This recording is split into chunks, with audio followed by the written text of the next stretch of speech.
when you start cooking, you go through the leagues. You start off in Division 4. You start cooking the most amazing oxtail. You know how to make the perfect salad. You start making a wonderful vegetable soup. Then you go to Division 3. Then you get mackerel because you can't afford tuna. Then you get oxtail because you can't cook with fillet of beef. Then you go into Division 2. Then when you get to Division 2, you get to work with amazing cod. Then you get to work with an amazing sirloin, a rump. Then when you've won Division 2, you get to the Division Premier League. Then you get a fillet of beef, then you get a sea bass, then you get a turbot, then you get a girole.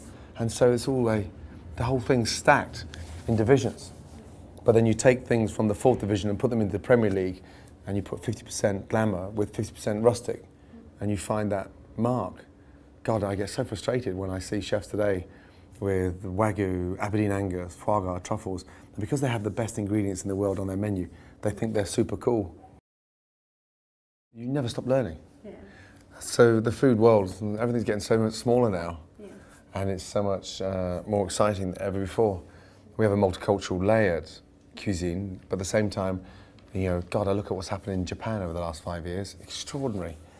Kyoto, any young chef today asking me for an inspiration, they'd say 10 years ago it was Spain, France, 5 years ago it was Spain. Today it's not Spain.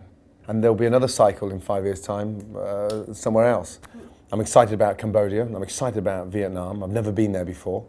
So India was I was the most selfish bastard in cooking anywhere in the world from 30 years of age to 40. And I worked like a dog to get where I did today. But one thing I never did, I never gave myself time to look outside my world.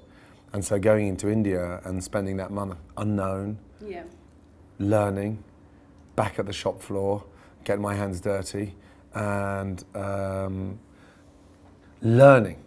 Trends in home cooking, I would say right now coming into spring, yeah, I mean, we're using mutton. Mutton's an old lamb because of the cost and the credit crunch, which has been brilliant because it's just not just removed the arrogance from the restaurants, but it's made things that are somewhat old-fashioned, remodernized.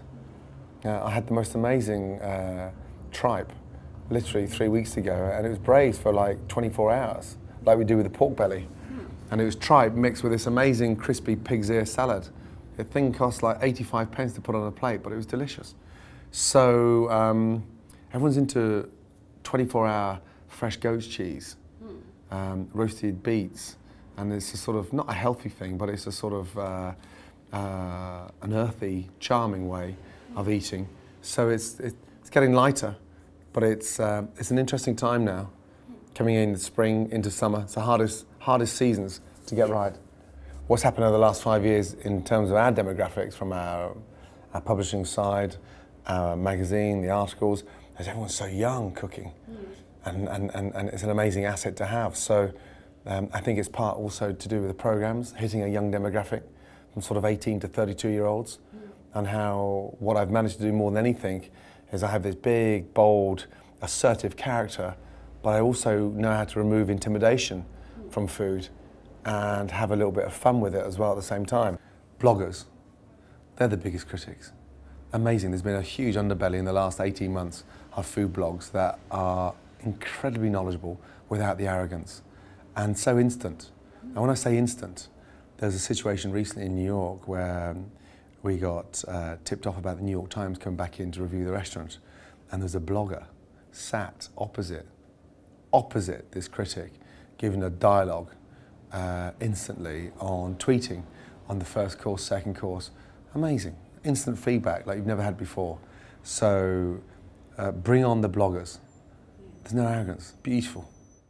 The conversations that come out across the dinner table, have so much more value than you can ever imagine in terms of the little confidence that you can gain across the dinner table with children, and what they feel comfortable talking about when they're evolved around food is so exciting. So now we sit down minimum 3 times, Saturday, Sunday definite, but at least Friday, Saturday, Sunday night dinner.